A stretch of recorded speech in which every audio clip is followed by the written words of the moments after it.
The moon shines brightly and illuminates the black water of the ocean. Thick fog descends on it in ominous silence. Then, it's suddenly broken by the creaking of wooden boards, followed by a rippling of the waves. Through the fog, you see the outline of an old, large ship. Its hull is rusty, and a strange cold is coming from it.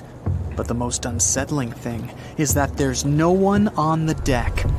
The ship sails without a crew. No, this isn't a mythical Flying Dutchman, but a very real ghost ship. September 2nd, 2019. The British Royal Navy's ice patrol ship, called the HMS Protector, sails through the calm waters of the Atlantic Ocean. The time is 11 p.m. Some of the ship's crew are on deck, while others are sleeping in their cabins. The captain steers the ship and looks straight at the horizon. The sky is lit up by an orange twilight, and clouds float in the distance. Suddenly, against this beautiful landscape, one of the sailors notices the black silhouette of an unknown ship. The captain slows down and steers the ship a little closer to the mysterious vessel. This is an old cargo ship, 250 feet long. Attempts to contact the crew members lead to nothing. It seems the unknown boat is floating in the ocean by itself. There's no one on board, at least, no one alive. The deck of the ship creaks from rocking on the waves. The sun sinks below the horizon, and it gets dark. The ship looks terrifying. British sailors don't dare to climb on that strange deck. They take a photo, post it on the internet, and sail away. Many people on the internet will assume the sailors met a real ghost ship. 5 months later, we're in the village of Ballycotton in County Cork, Ireland.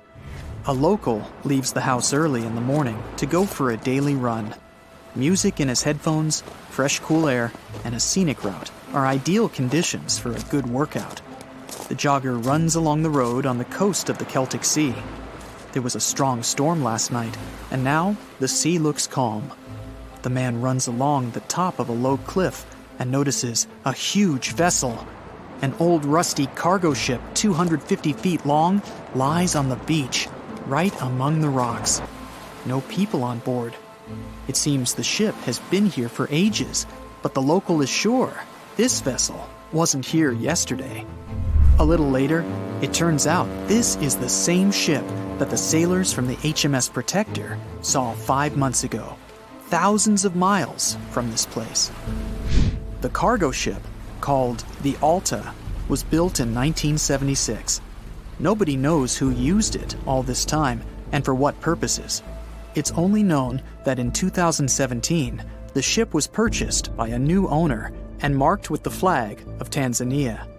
It's important to say that almost all cargo ships are equipped with AIS, Automatic Identification System, which is needed to track ship movements in the ocean.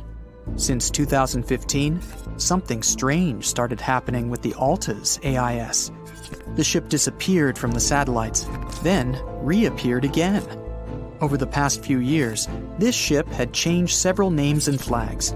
It's not surprising that its AIS shut off and turned on numerous times. It's said that some of those who disable AIS on their ships do so to hide outlaw activities. The ship's captain, whoever it was, clearly didn't want to show the Alta's movements. As AIS showed in 2017, the ship had sailed near Greek port cities. The Alta made 12 stops in 3 such cities in different parts of Greece. Then, the AIS signal disappeared, and 10 months later, the Alta reappeared near the northern coast of Africa, 1,200 miles from Greece.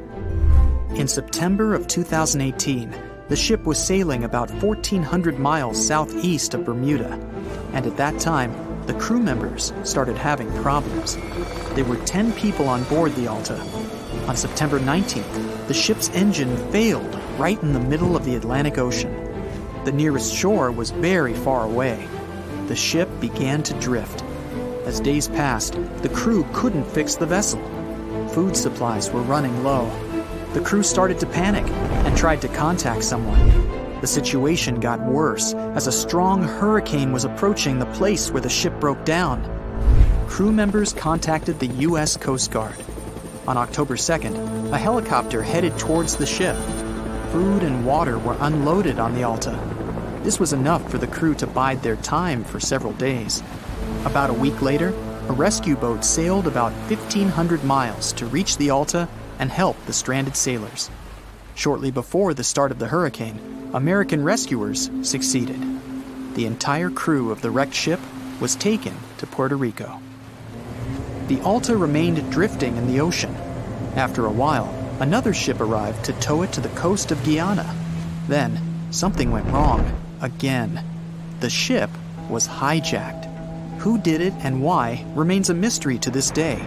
But then, for some unknown reason, the thieves decided to abandon the ship and left it to drift in the ocean. For almost a year, the ship's location couldn't be tracked. Then, in September 2019, the vessel was found by the British Royal Navy. How the Alta was able to cover the distance across the Atlantic and wash up on the coast of Ireland is unknown. An investigation has been launched in Ireland. It's necessary to identify the owner of the vessel and find a responsible person to take on the task of towing it. But no one has since been found. Once, an unknown person called the Irish authorities and introduced themselves as the owner of the ship, but didn't provide any evidence. Several barrels of oil were found on board the Alta. To dismantle the ship, the Irish authorities will need to spend about 10 million euros.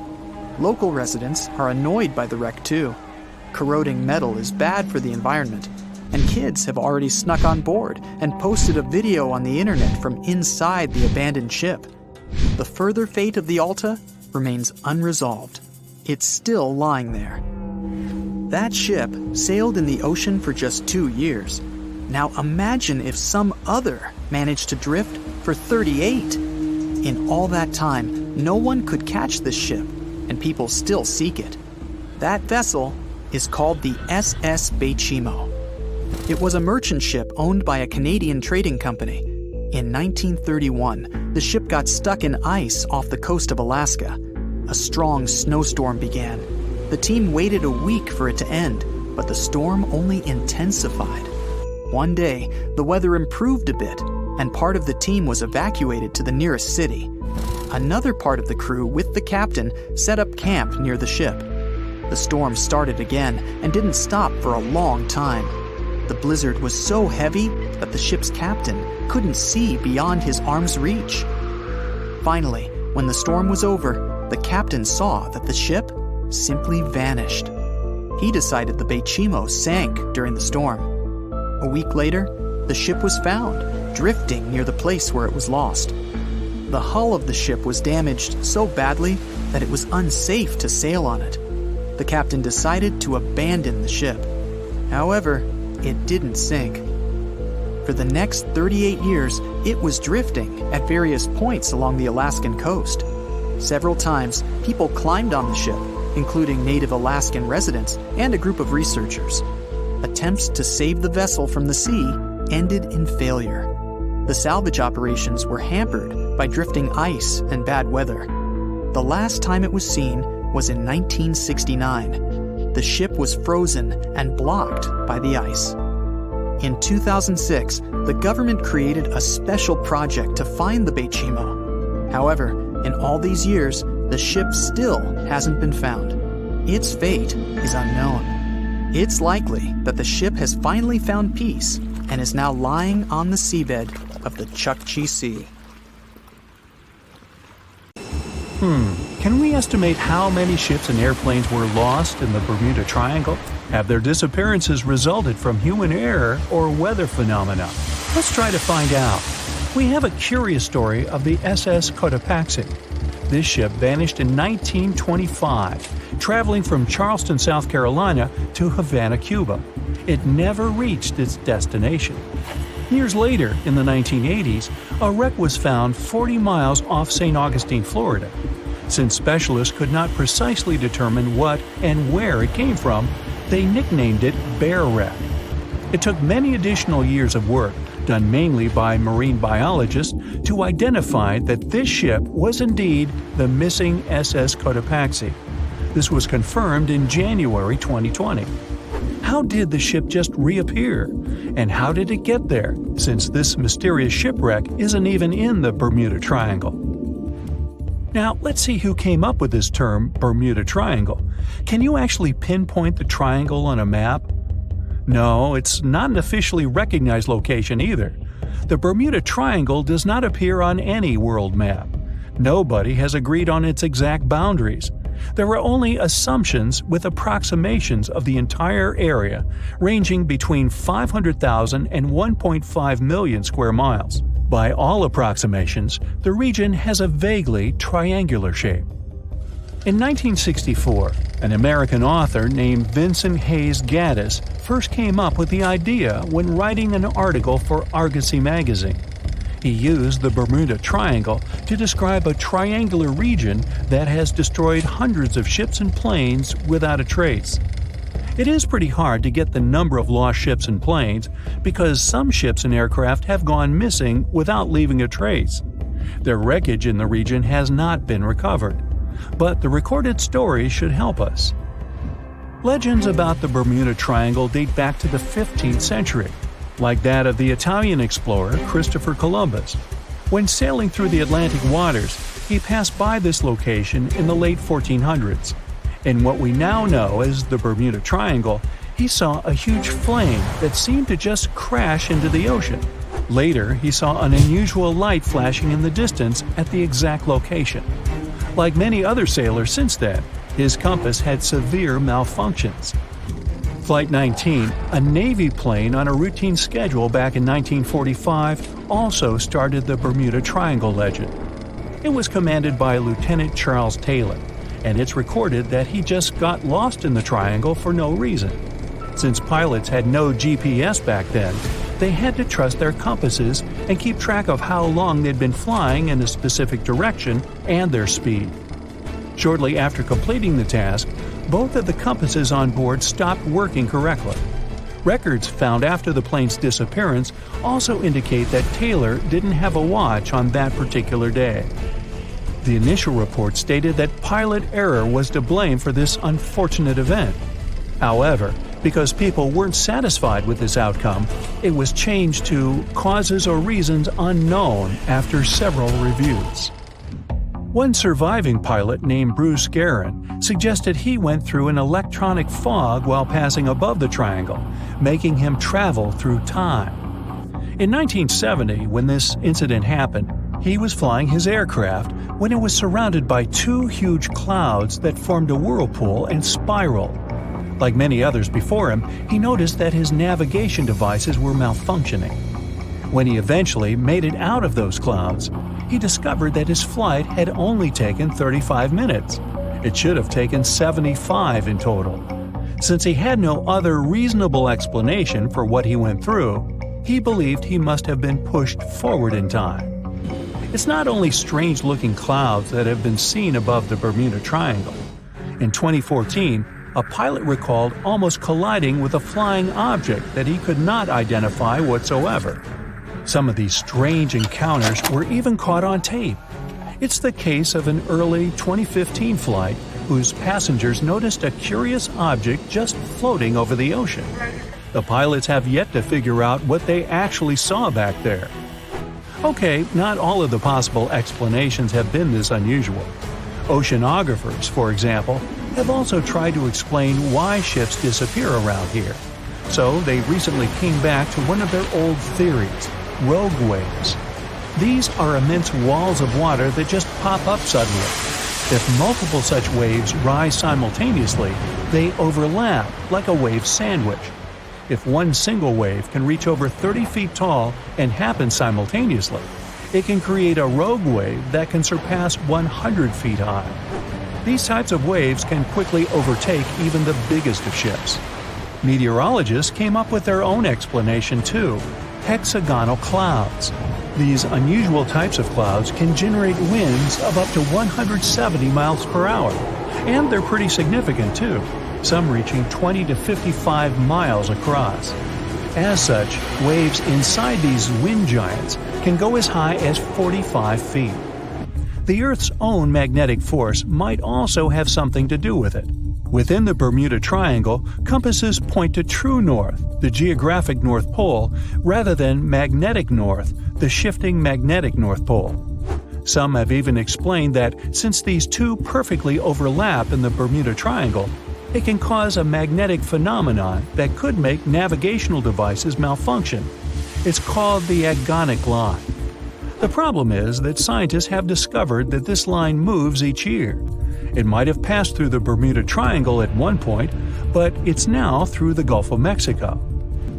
Other strange natural phenomenon found along the coast of Norway could help explain why the Bermuda Triangle has claimed so many ships. There are some deep craters there, measuring up to half a mile wide and are 150 feet deep. Scientists believe they were created by methane gas bubbles. This gas seems to be leaking from deposits hidden deep in the seabed. Once the gas reaches a certain quantity, it bursts to the surface and causes eruptions. So, do pilots and ship captains actually avoid this area today? Could this explain why there are fewer ships that get lost there nowadays? But if you've ever flown from Miami to San Juan, Puerto Rico, you probably know that's not true. As for ships, if people would avoid the Bermuda Triangle, nearly all Caribbean vacations would be spoiled. To this day, there are a lot of flights that go over the Bermuda Triangle, so it's clear nobody is avoiding it. This place is one of the most heavily traveled shipping lanes in the world. Nowadays, the Bermuda Triangle has heavy daily traffic, both by sea and air. But the Bermuda Triangle is indeed subject to tropical storms and hurricanes that happen very often. Let's also keep in mind that the Gulf Stream, a strong ocean current that causes sharp changes in local weather, passes through the Bermuda Triangle. Besides, the deepest point in the Atlantic Ocean, the Milwaukee Depth, is also located in the Bermuda Triangle. The Puerto Rico Trench reaches almost 27,500 feet at the Milwaukee Depth. So, if you think about it, the whole mystery is a perfect combination of human error, bad weather, and a lot of ship traffic. This was confirmed by data provided by the U.S. Coast Guard. If you look at percentages, the number of ships or planes that go missing in the Bermuda Triangle isn't different from anywhere else. Disappearances do not happen more often than in any comparable region of the Atlantic Ocean. Official statistics say around 50 ships and 20 airplanes have vanished while traveling through this region. So that's another reason why the total number is so hard to pinpoint. Nobody could describe its rescue in official records if a boat was reported missing. There are also some events that, it turns out, didn't happen at all, adding to those false reports, like that of a plane crash back in 1937 off Daytona Beach, Florida, that local papers surprisingly revealed nothing about. That's it for today. So hey, if you pacified your curiosity, then give the video a like and share it with your friends. Or if you want more, just click on these videos and stay on the bright side.